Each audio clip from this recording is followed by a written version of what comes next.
minutes.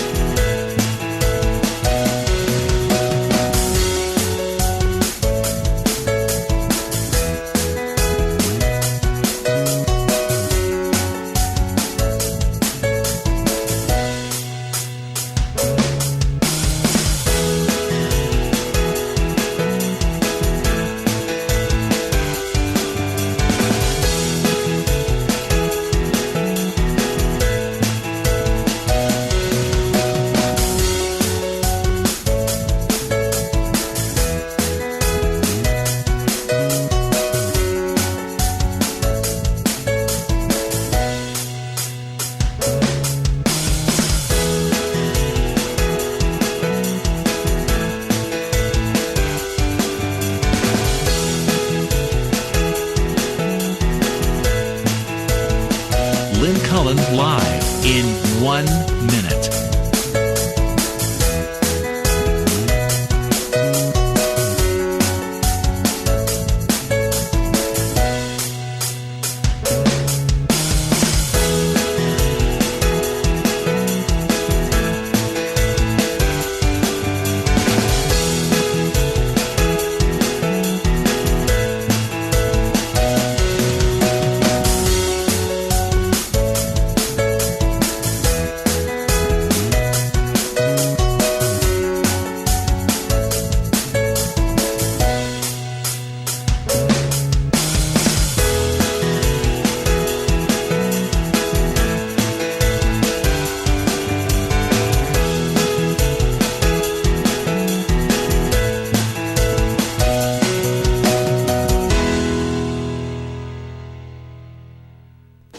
Welcome to Lynn Cullen Live at pghcitypaper.com. Email your questions and comments to Lynn at pghcitypaper.com.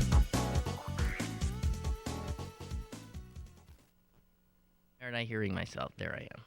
Okay, here I am. Hello. It's a beautiful day in Pittsburgh, Pennsylvania. It's a Tuesday, and it's, Susan. Susan, I can hear you. Hello? Yeah, I can barely hear you. Hi. Hi. Okay, now I can hear you a little bit. Now you can hear. Gee, you haven't had that complaint for a long time. No, I could barely. I think I hear a voice. It was that soft. How about now, Suze? It's still soft, but I can hear you. Okay. Huh, but that's different, right? I mean, you haven't complained like that in years. No. Years! It's been years. Okay, I can hear you. It's okay. Okay. All right. Yeah. I'm on a new Jag now, which is I try to at least find the latest incident of a child killing somebody with a gun, because so it which happens. Kid killed who? When? Well, there've been like 10-year-olds killing 8-year-olds, 12-year-olds killing 11-year-olds, 12-year-olds killing 8-year. It's just every day, I swear, there's been a story. Now, the media don't play this up very much, but if you were to scour all local newspapers all over the country, you'd find one easily every day. So here's today's. This is South Carolina. Police say a 2-year-old boy found a gun in the car he was riding in the back seat, and shot his grandmother in the back, who was... Oh, my God. A 2-year-old. Did she deserve it? Well, did she deserve it? No, it wasn't her gun. Oh. It was her sister's gun. And the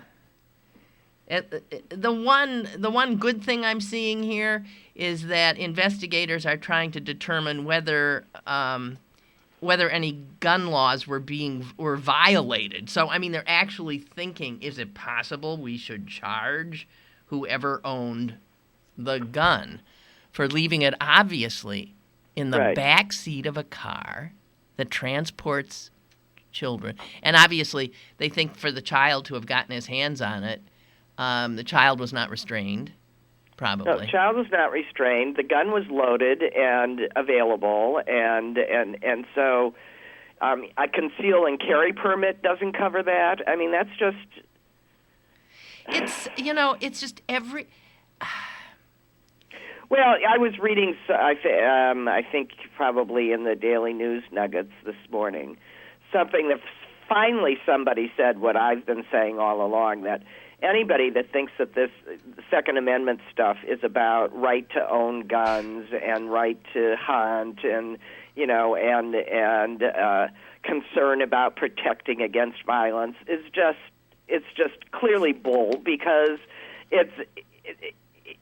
none of that, is addressed by where we are right now. What it's clearly about is arming a group of fanatic idiots, arming themselves for a potential, to potentially go off after the American government. And I've thought that for a long time. But what's so absurd about that is the American government happens to possess the greatest military might that's ever been on this Yeah, but earth. there's going to be a bunch of guys with, assault weapons that are going to take us down it's for our own good. It's akin to the absurd remark Carson made about if only the Jews had some guns, they could have, which discounts the fact that the Nazis were able to just march over entire nations. And he's suggesting that Jews with a pistol or two could have taken the Germans. Right. Jesus Christ. Okay. I don't know. The whole thing is, the world is upside down. The world is gone mad today. All I can hope for is that everybody, the Republican Party just implodes. I mean, when I'm reading that now Paul Ryan is too liberal. I know, that's what's going on now. I mean, if it weren't so amusing. Now the wingnuts are saying that he's too liberal. Ryan, good God. Well, they think Attila the Hun or Hitler himself. What is with these people? I think what you see is that it's not about the end game is to blow up. They're trying to blow up the government. Right. They hate government and they're trying to destroy it. And they're doing a hell of a job. Anyone that's trying to work within the system, they aren't going to want. That's right. Anybody who takes the job seriously, that you're elected to represent people and legislate. That's why they call them legislators. And create policies that are for the good of everybody. Right. That this is a government. So what happened, I was thinking about it on the way here today. The fact is, though, if I were to point fingers, Roger Ailes and Fox News and all those right-wing gas bags on talk radio who for now 25, 30 years have literally programmed half of the country practically into believing this destructive crap that they're selling. And I think I think Roger Ailes should be brought up on charges of destroying the American government, on treason charges. It's beyond belief. How do you change people's minds who are absolutely certain, and they've been fed this stuff now for more than a generation? I don't know. They don't believe in government. It's as simple as that. Wow. Yiko. I don't know. It's scary, but we got to keep plodding along and trying nonetheless. Are you going to watch the Democratic debate? I don't know. I sort of noticed with dismay that it was on tonight, and I was going, I know. I have the same feeling, like, oh. I think I'm going to watch the Cardinals and the Cubs. Yes! One more. It's so weird because the Cubs are up, for those who don't know. The Cubs are up 2-1 in the series, and last night's one game more was wins was just amazing. The Cubs hit 6 home runs by 6 different batters. Jeez, God, it's just unbelievable. So, no, I'm telling you, Suze, the Cubs all the way.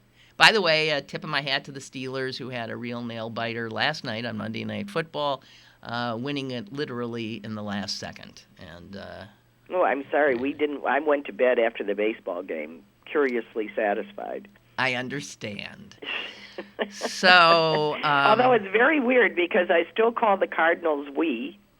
Well, and of the course. Cubs they. How odd. So there you are after all these years, and now you're rooting against the team you rooted for all this time. I don't know that I'm actively rooting against them. I'm just happy that the Cubs are winning. Does that make sense? Yeah, it's okay. It's cool. I agree. I'm happy they're winning too. That's after. I mean, I was calling for their heads just a week ago myself when they were in our way, but they're not in our way anymore. So I'm absolutely for them. Okay, Suze, I got something great here from one of our listeners, Ed. And I might mess with it a little. Ernie? Yeah, I'm sorry. I'm trying to keep Ernie under control. What's he doing? Well, he's actually sitting on the couch on the porch next to me. Oh, okay.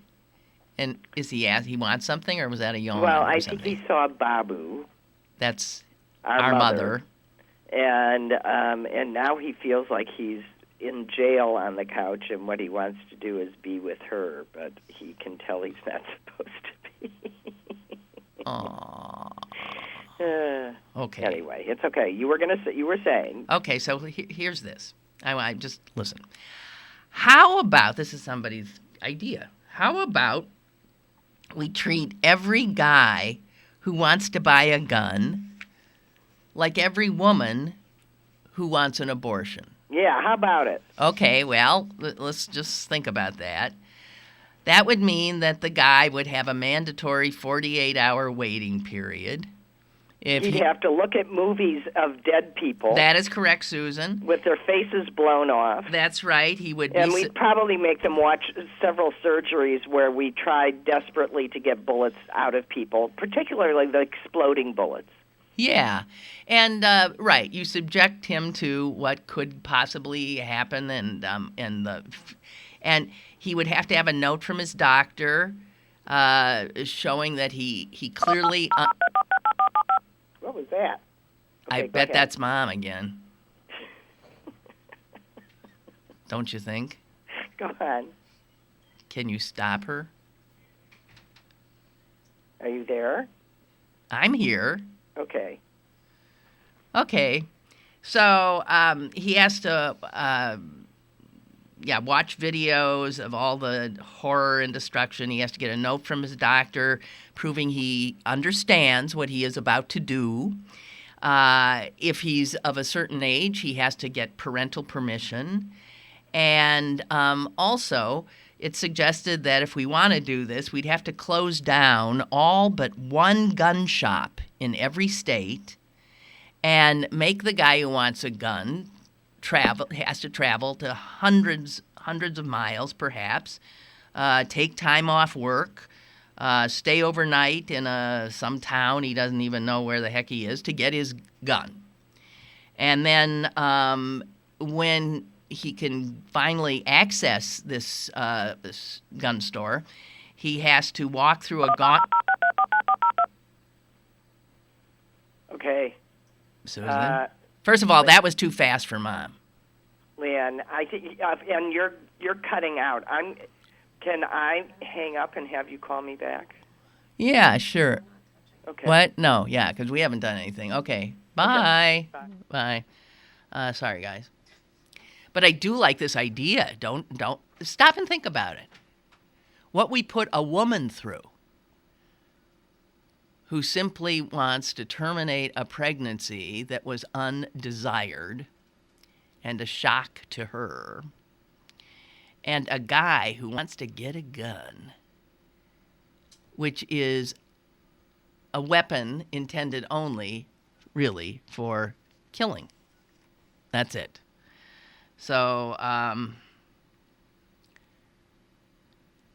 wait till we get Suze back on, I think, okay? Okay, we've got her. Yeah? Hello? Okay, great. Is she there? Hang on. Okay, Susan? Hey, hang on. I got it. Oh, okay, honest to Pete. Now, what's that? It's that. What's happening?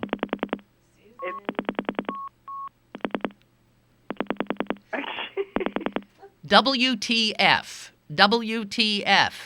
Okay. The W is, I think it's Mom's life alert bracelet keeps calling.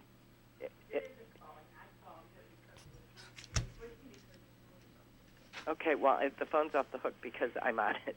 Okay. Mom's life alert bracelet is doing what? It keeps saying that the phone is off the hook and blinking on her wrist. So anyway, go ahead. Has this been resolved now? I think so. It's been resolved. Okay. Mother says she doesn't know. Oh, God. Okay, it's fine now, and I can hear you now. Okay, all right. And I agree with the premise of the... Yeah. So they say, so if you finally get this guy, and he's trying to get a gun, and he's now traveled God knows what, he's taken a day off... Sorry. Well, can't you just... On my cell phone? No, but wait a minute. Can't this stupid life alert be told she's fine and we can't do our show? I suppose. Or maybe she could turn it off or something. Oh, no, if you turn it off, like a SWAT team comes to the house. Honest to Pete. Well, this never happened before. No, I don't understand it. I know. Okay, all right. Okay. Well, what do you mean they're upset that a phone is off the hook? You're on the phone. That's what I keep yelling. That's not a phone off the hook. That's a phone being employed. That's right. All right. All right. We're just going to ignore it. No, we're not. It's unignorable if it does it again. Okay, never mind. Okay, so the guy who wants to buy a gun, he finally gets to go to the gun shop the next morning, and he has to walk through a gauntlet of screaming people, right? Yelling murder. Yeah, and but the people will be holding photos of loved ones who were killed by gun violence. Okay? Okay. He will be begged not to do what he's about to do. He'll be shown the bodies of their loved ones. And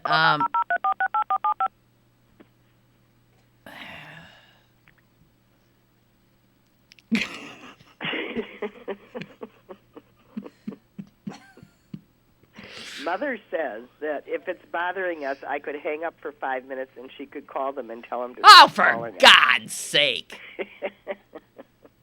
Of course it's bothering us. Okay, get her ready to do that. You hang up and we'll call you back, and you think you can resolve this in 5 minutes? Yes, we can resolve it in 5 minutes. All right, goodbye. Okay, bye. Jeez. Well, I know, but these life alert things, they get in your way. Something happened recently where she was out of town, and I got this hysterical message from someone in Green Bay saying that they were getting calls from Life Alert, and Life Alert thought that mother was dead somewhere because she couldn't be contacted, and blah, blah, blah. And what had happened, and she'd gone to Chicago or something and left the damn thing, at home, I guess, something like that. There's got to be a better system, or else she's not using it right, which could be. Like you literally have to tell these people when you're leaving what you're doing. I will be traveling.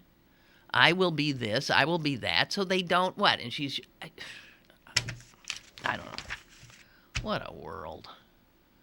I mean, I'm glad she has one. She's alone, and, who knows what could happen. Excuse me. While Susan is gone, somebody sent me this, and it's so true.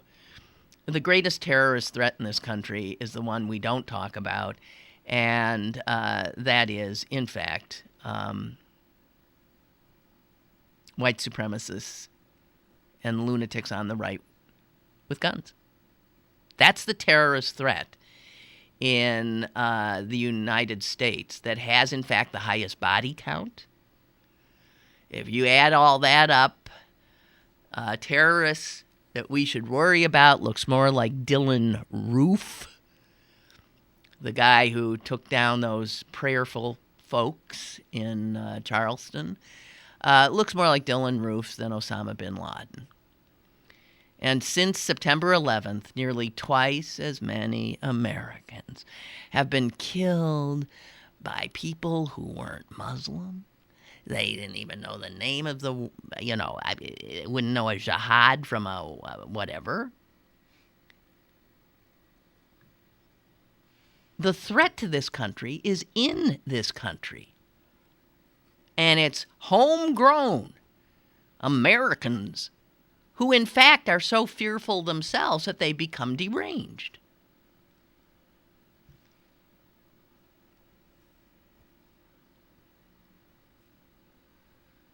Jihadists, since 9/11, in this country,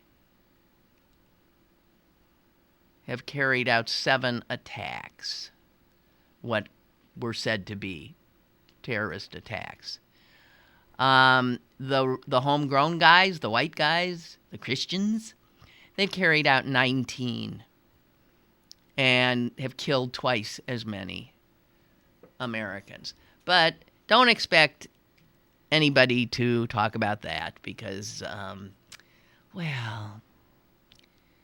don't know. It's just so easy. Where did I read today? A quote from Hermann Goering, Hitler's right-hand man, who, after he was imprisoned in Nuremberg, said that it is easy in any country to make a population go insane like they did. He said, all you do is you use fear. You create a threat. They, whoever they are going to take us down. And then from there, you move from one step to the next. And you tell me if that doesn't just sound like a Republican playbook.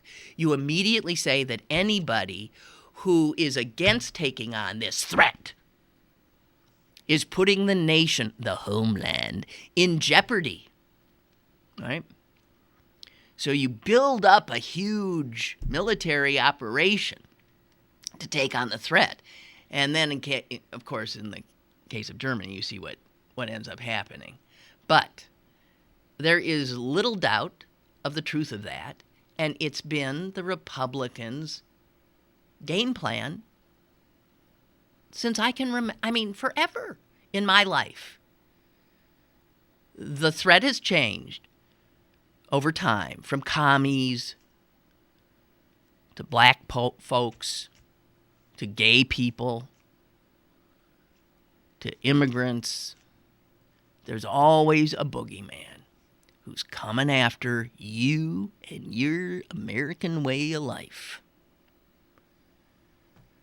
And man, is it easy to pull this kind of thing off. It really is. Go ahead and call Susan. We'll get her back. Yeah. I'm sorry for all that.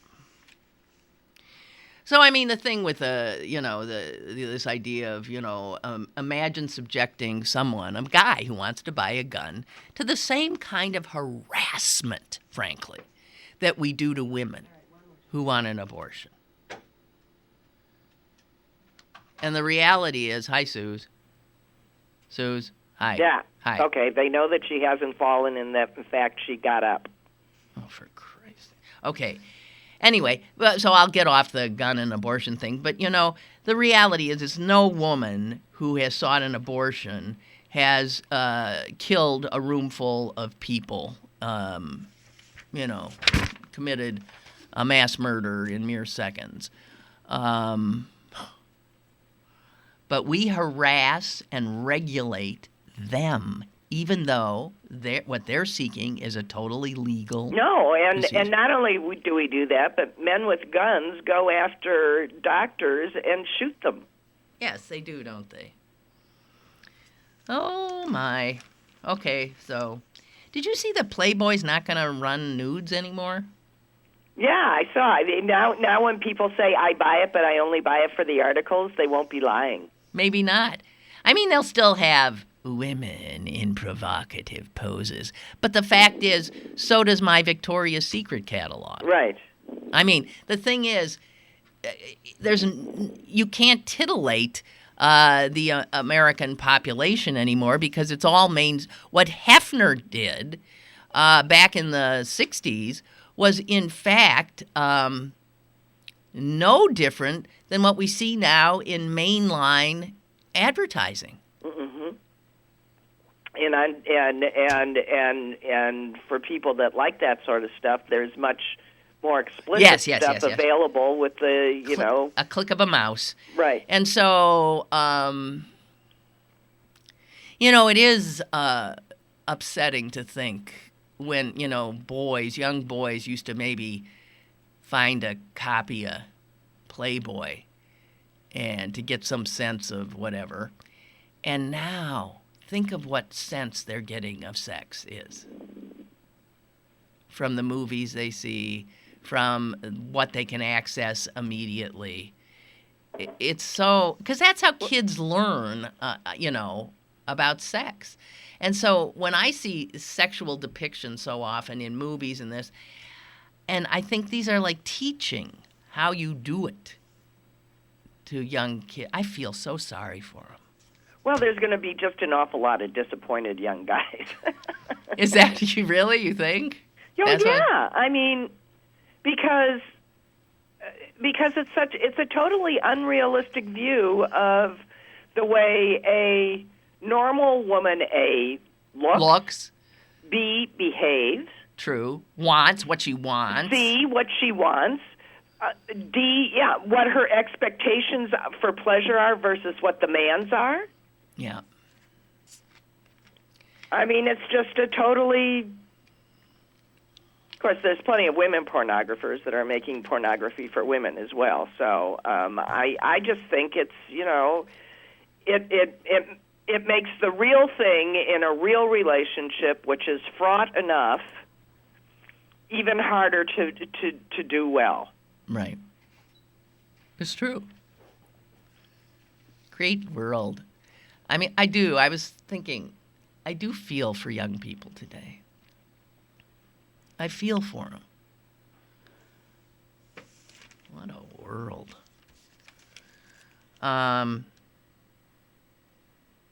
Listen to this. I keep reading, I read reviews of books, I'm sure you do, and there's one I keep reading that now I feel like I want to read when I normally don't read biographies, there's a book out about Mary McGrory. Now, that's a name, I don't know that I've ever said it out loud, so it's a name people don't know, but I do know the byline. And Mary McGrory, for pretty much all my life, was a columnist at the Washington Post, is when I... Right, that's why I'm recognizing the name. That's right. She had a column. And, I don't know, she's been gone maybe 10 years or so. And there's a bio out on her that she sounds like the greatest Man, I wish I could have hung with her. I wish I could have hung with her. They say that she looks like this big, tall, strong-looking Irish woman from Boston, right? And there's pictures of her with, like, Lyndon Johnson, and they're sitting in some, I don't know, he's sprawled out in a chair, and she's sort of sprawled too, these long, gorgeous legs out in front of her, and she's got a drink in her hand, and she knew everybody was comfortable around her. I just love her. Listen to this, though. This blew me away. She was one of the last of the tough liberals. I doubt, says the reviewer, that she would have had much use for contemporary liberal politics, the politics of feelings and political correctness. She had bones to pick with feminists and did. And listen to this. She told a story of how Bella Abzug, do we need to define Bella Abzug? I hope not. Member of Congress, tough cookie. New York, sounded New York, looked New York. Yeah, She tough. always had a hat on, her short black hair, Tough broad who was one of the... Would have looked comfortable with a cigar hanging out of her mouth. It's a real pioneer. Although I have to tell you, Susan, when I started in television and I was in Madison, she came on my talk show, and I was so excited and nervous because I was scared of her. Right. And she comes in, she had a hat on, and she sits. And before the interview starts, she turns to me and she says, "So tell me, honey, are you married?" Well, is that funny? A leading feminist. But she really was a Jewish mother. Right. Right. So tell me, honey, and are you married? Right. Well, we talked. I said, yes, I am. Nice. We talk. And then I thought she was cute. Anyway, so Mary McGrory remembers Abzug in 1971 informing McGrory that she was about to form what was and became the National Women's Political Caucus. And McGrory said to her, well, I assume they're coming out against the war, right? This is the war in Vietnam.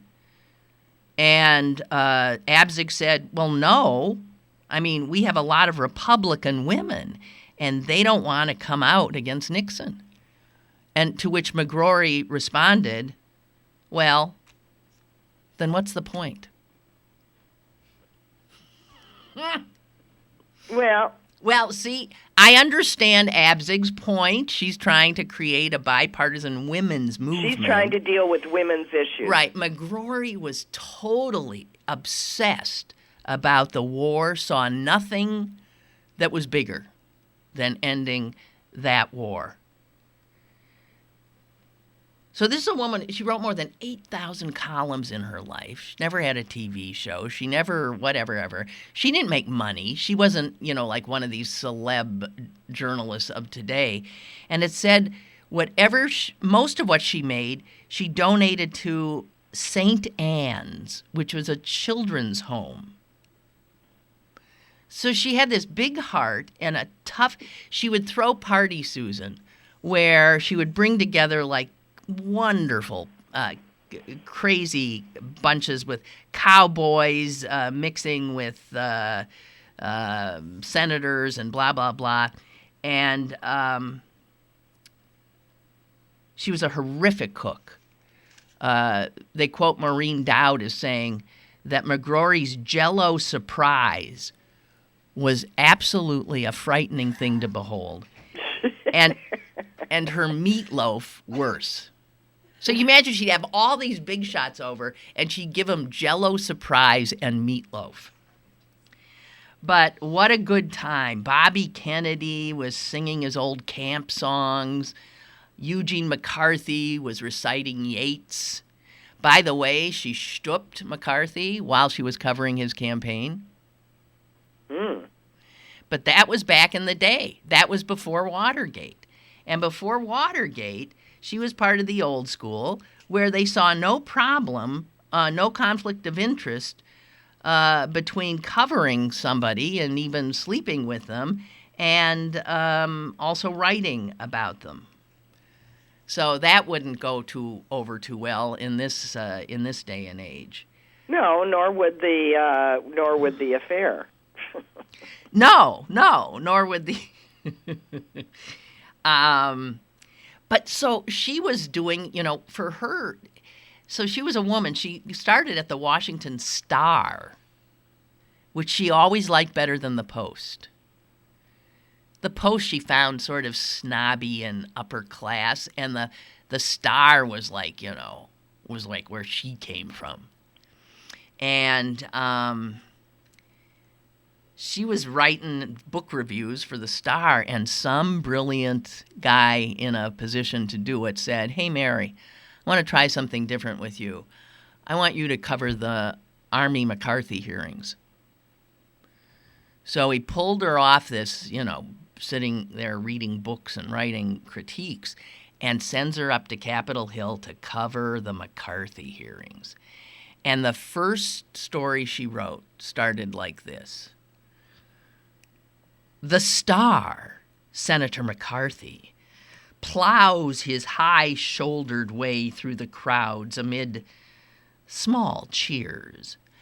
Her voice was always, she painted pictures. And she later told somebody, McCarthy, I'd seen his likes all my life. I saw people like him at wakes, at weddings, at the junior prom. He was an Irish bully boy. I knew it the moment I laid eyes on him. So yes, he was. Yep, an alcoholic one at that. Yeah, she ended up on Nixon's enemy list. She won a Pulitzer Prize. And listen, Susan, to how she defined Wisconsin. I love this. Wisconsin, she said, is a portly, Teutonic old lady full of beer and cheese. She is kindly and stolid and has a weakness for wild men and underdogs in politics. She nailed it. Yeah. She nailed it. It's not true anymore. That's the good old Wisconsin. Well, she gets the part about the way we're shaped right. Yeah, she did. She did. And to make, it's so odd. Well, I don't know. She just sounds fascinating, and I'm dying to. I'm really thinking I want to read this one. Well, read the book. One of the things she thought too many people, when they were writing, wrote about the forest. They wrote about the big thing, when she always said the story, and even the political story, is always about people. It is not about these big, it's about people, she said. So I write about the trees, not the forest. And I got a feeling that is a better way of reporting, in that it allows somebody to really comprehend the human aspect. The effect of the policy, the effect of the war. Right, exactly right. And I think, oh well, boy, I wish you were around to talk about this current crop. Well, those voices are pretty stifled at this point. I mean, because every paper used to have one. Now 3 papers have them. Yeah, well, nobody reads. Well, I'm still desperately looking for news, but the places that I get to look at it, are fewer and fewer. The number of viewpoints, fewer and fewer.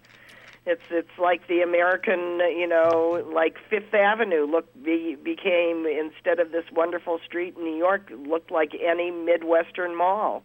And every newspaper looks exactly the same, and they're printing the same words by the same 5 guys.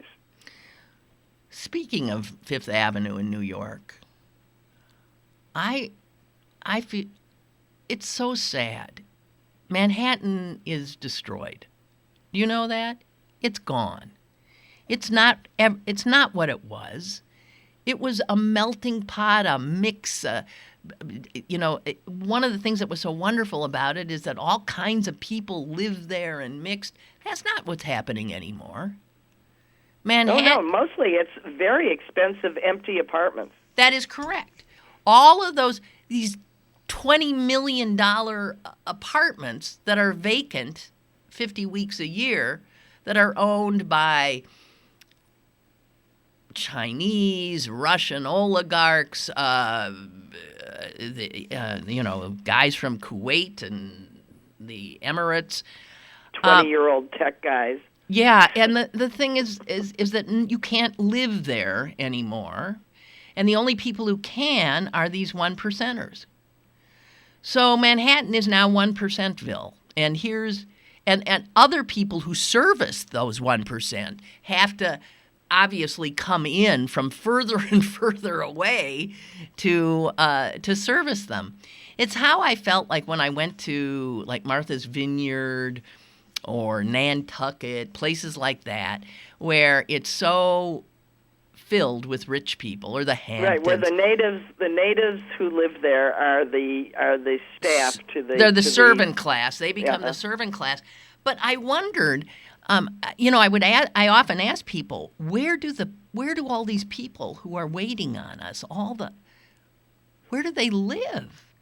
And it turns out that during tourist season, they like live in there are like almost dormitories with that where they live, or they're literally shipped in on a daily basis, because they cannot afford to live where the people they serve. It's the same thing that happens in Silicon Valley. And I don't understand why anyone would want to be in a environment in which the only people around them were like themselves, and the only people that were different were people that were serving you. I hate it. Well, increasingly, that's in these expensive places. That's what it's like. I mean, I find it sort of interesting that Chicago, which I think is supposedly like the fourth most expensive city, but just looking at my own neighborhood where I've landed, it is still a total mishmash of people and blue collar and white collar and young and old and all sorts of different languages, and I'm loving it. Yeah. But increasingly there are, I guess I don't know. I don't think it's ever been this bad. I really don't. I mean, the New York I knew when I was there for a few years in the early 70s was a more dangerous place, 'tis true. But man, was it alive. And you could afford to live there. I mean, I can remember when Eric and I first moved there, and Eric was good at this sort of stuff. He didn't have much spare time, but when he did, in an effort to get us off of 168th and Broadway, which is Columbia Presbyterian Hospital apartments, he took every spare moment he had and just knocked on doors looking for an apartment, and he found us a rent-controlled apartment at 10 West 66th, so in between Central Park West and Lincoln Center. You could never, ever have that place today. And it cost $650 a month. Well, yeah, but Suze, it's like ancient history here. Well, even then, even in the last century, when I was in the last quarter of the last century when this occurred, even then that was a deal. That was a rent-controlled apartment. Well, I don't know. I see it happening here in the east end of Pittsburgh right now, where you can just see it in real time. The people who've lived in a neighborhood all their lives literally being priced out of their homes and their apartments. And it's called progress. Right. How's that progress? The rich just can't get enough. They just can't get enough. All right, I'll stop. Anyway, did you read this cute story about Jon Stewart's wife? No. Tell me a cute story about Jon Stewart's wife. Well, she's a quiet woman. Yeah, but she's something. Her name is Tracy Stewart. And she has like an animal sanctuary. That's what she does. She's a total animal lover. And one of the reasons she fell for him is they got set up on a blind date. And he had just inherited 2 cats from a former relationship. There, he had the cats. And his TV show had just been canceled. And she said she met him, and she was so impressed that he's the one who got the cats. The fact that he got custody of the cats said so much about him, she said. She was... Well, I tend to think that's true. Yeah, right. She, however, was terribly allergic to cats. And she said, I don't care. I got to get him to love me. I want those animals to love me. I was like, they're going to love me. I don't care if I get hives. So anyway, it worked.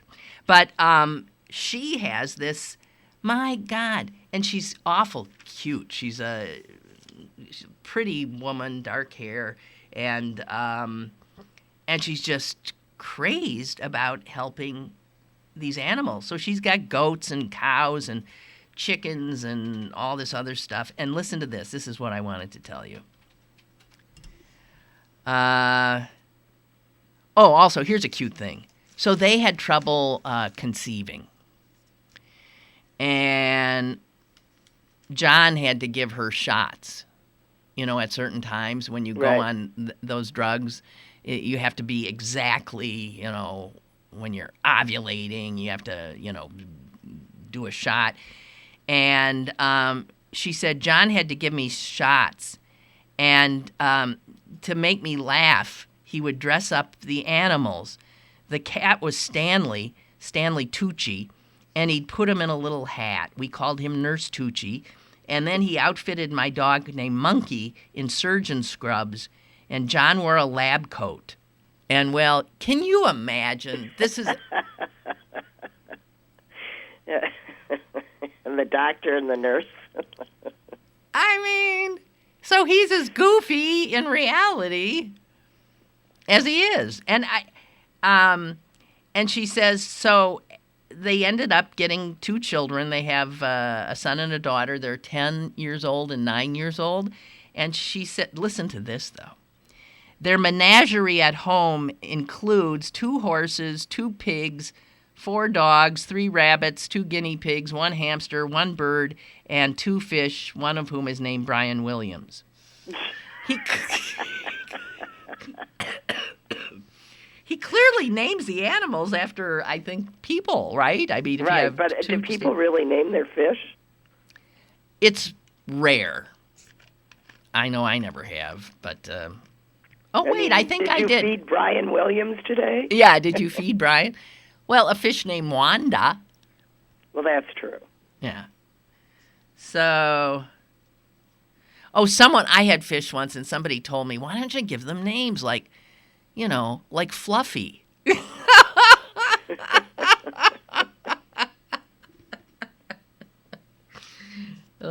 Anyway. So listen to that. So they have all those animals, and listen to this. She went to a doctor once because she said, I was having trouble sleeping. And the doctor said, well, tell me about your sleeping arrangements. And she said, well, my husband and I sleep with our children and 4 dogs. Well, no wonder. They have 2 kids and 4 dogs in their bed? Well, he's little. Well, and the doctor said, I don't think this is a medical problem.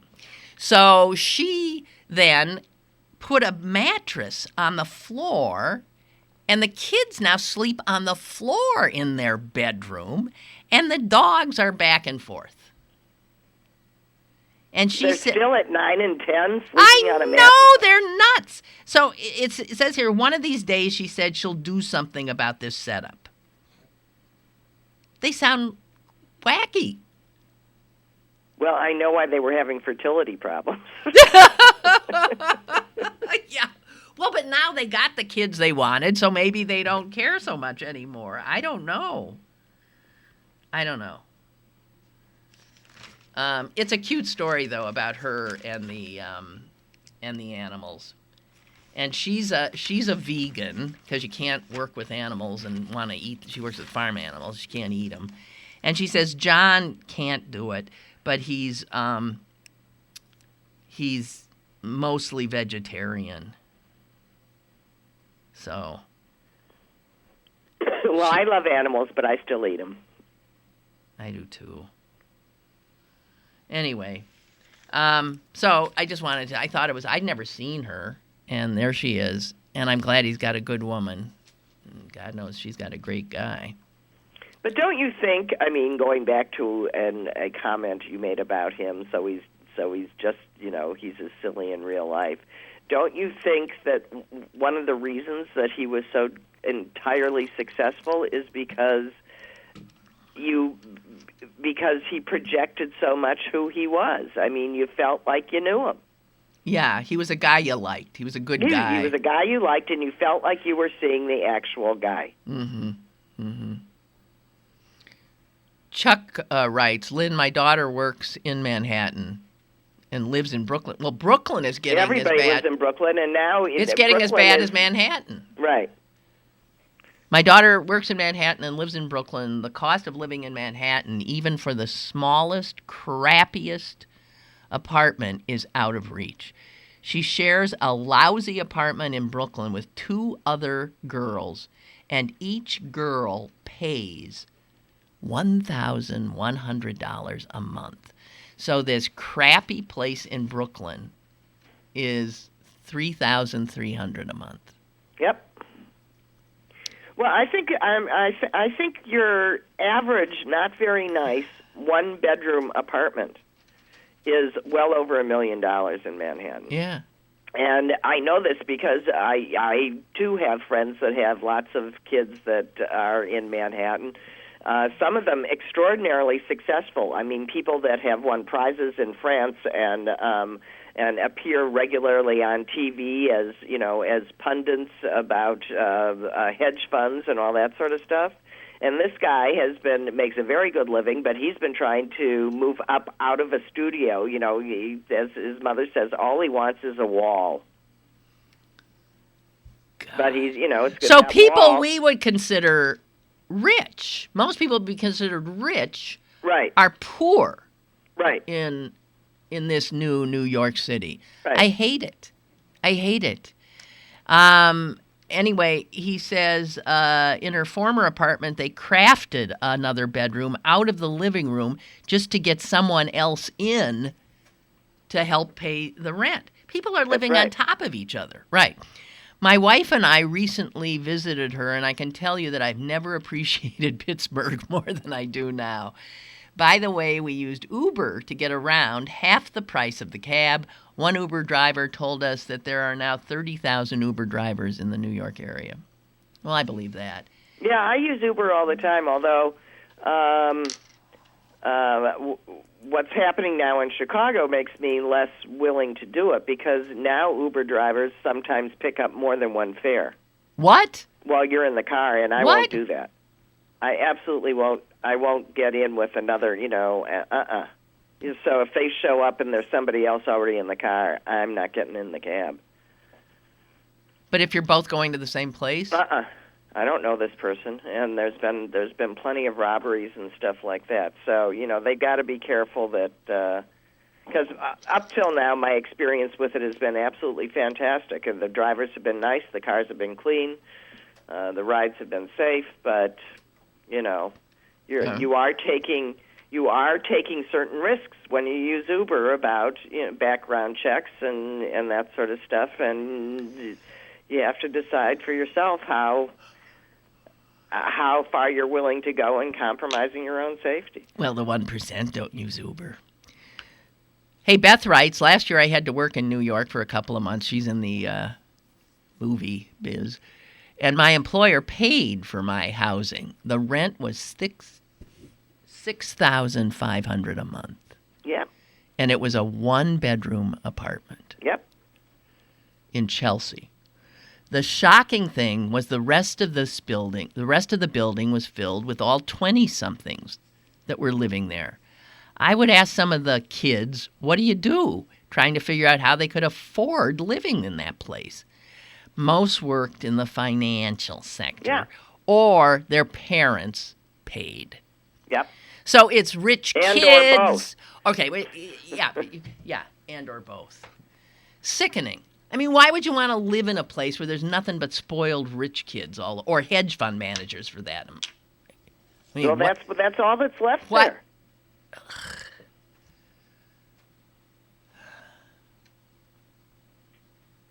Margie's asking me if I saw the Saturday Night Live gun commercial with Amy Schumer. Did you see it? No. It was funny. It's on YouTube. It was funny. It's one of those ads that starts with the people in various, a couple on a couch for those special moments in life. When you want to show somebody how much romantic couple at a table and this and all those, it looked like a Hallmark thing. And then, of course, the end result was the thing that can bring you all together, the thing that everybody loves, that we cherish and care. And, of course, guns start getting pulled out. And the thing is, it was mocking what is essentially a reality in our insane country. Suze, yesterday I was saying the word homeland makes me nuts because it's fascistic. And we never used the word homeland. That's right. Until 9/11, when the neocons, the guys who like to take stuff from the Goebbels and Goering playbook, fear, fear, fear, fear. Homeland is part of that picture because that's what the Germans did. You create a sense that this dirt, this earth, is filled with our blood and our bones, and it's our homeland. We never, ever, ever called it that. And that no one, I remember when they were doing the Department of Homeland Security, I was screaming, what the fuck? That's not us. Well, yes, it is. Well, all these things have consequences. Denise writes about Martha's Vineyard. I have a story about Martha's Vineyard. My son attends college in Boston, and we took a day trip there while returning him to school. And I had only visited one time before, years ago, so I was generally unfamiliar with the island. We went to a big public beach, laid down our towels, and decided to take a walk. Unbeknownst to us, we walked past a sign that said we were entering the private beach area. Who knew? A man quickly scurried from his perch to inform us that we could not walk any further. It was private property. He looked very satisfied that he had saved his part of the beach from the likes of us, a mom and her 2 teenage sons out for a stroll. There's a lot of fights going on along that shoreline where the rich are trying to own the shore. And there's literally no access or very little for the rest of us. It is disgusting. I'm so sick of them I can't see straight. Eat the rich, Susan.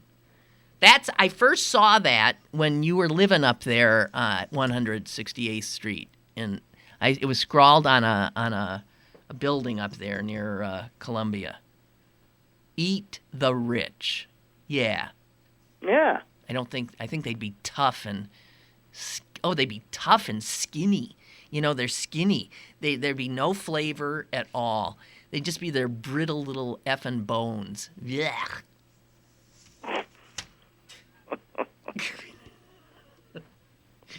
That's a little grotesque, I know.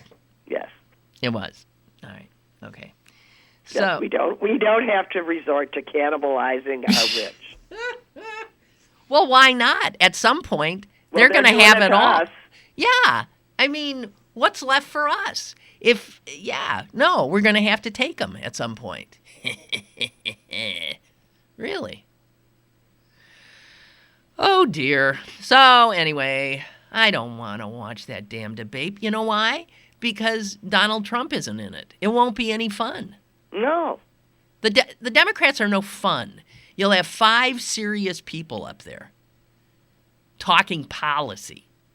And you look at the Republicans. God. Okay. Well, I don't know. I just find it's just all too exhausting. So you're tuning out? I'm telling you, I'm watching baseball. Yeah, but that ain't going to last much longer. That'll get you through October. And then I'll have to go back to HGTV. Oh, dear. That's what you watch? Yes, you do. She watches all these home... God. These are like everybody's dirty little secrets, what they really watch on TV. I watch A Housewife here. I watch HGTV. You know what? You know, Susan, do you still watch Jeopardy? Every once in a while. Did you see Aaron Rodgers? Oh, yeah, but that's old. That was an old celebrity one, right? He was the smartest by far. He was the smartest one in the room, right? Yeah. But here's the thing. They have a champion now who's been there over 2 weeks, and he is so unlikable, and he just keeps piling up huge sums of money so that he's now closing in. He's almost at $400,000. And I don't see anybody being able to get rid of him. What are you doing? How did they finally get rid of Ken Jennings? Did somebody beat him? Or did they just... Maybe they slipped something in his drink so that he was a little not quite as sharp. I don't know. This guy is something else. He is something else. I want him out.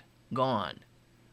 Seriously. He's going to end up winning. Maybe he'll beat Ken Jennings. Who knows? Check him out. He's the most unlikable. Okay. I mean, seriously, his name's Matt. Not that, I don't think that. And there was a poor woman on from Pittsburgh yesterday who he creamed. But he creams everybody. I mean, at the end of the game, the score is always something like he has 45,000 and everybody else has like 2,000. It's no fun. It's no fun to watch, right? It's no fun. I want him gone. I watch every time. I hate you. I want you gone. Well, Mom and I were playing duplicate bridge yesterday and being beaten soundly by a collection of people with Alzheimer's. They were blind. Most of them were on walkers.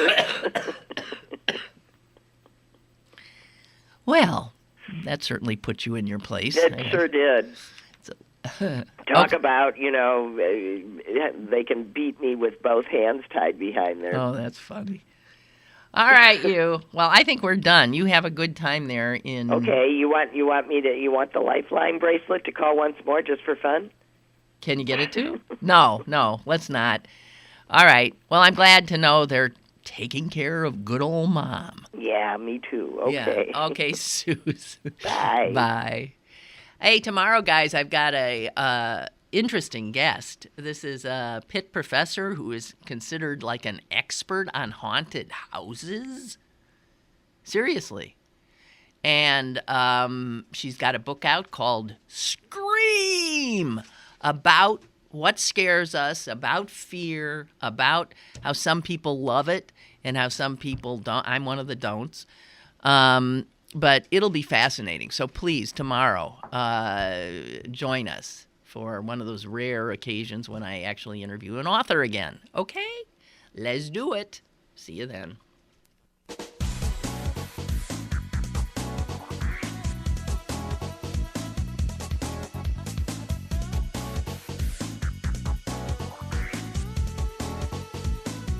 Lynn Cullen Live, Monday through Friday from 10 a.m. to 11 a.m. and archived at pghcitypaper.com. The opinions expressed on Lynn Cullen Live are those of the host and do not necessarily reflect the viewpoints of Pittsburgh City Paper, Steel City Media, and its advertisers.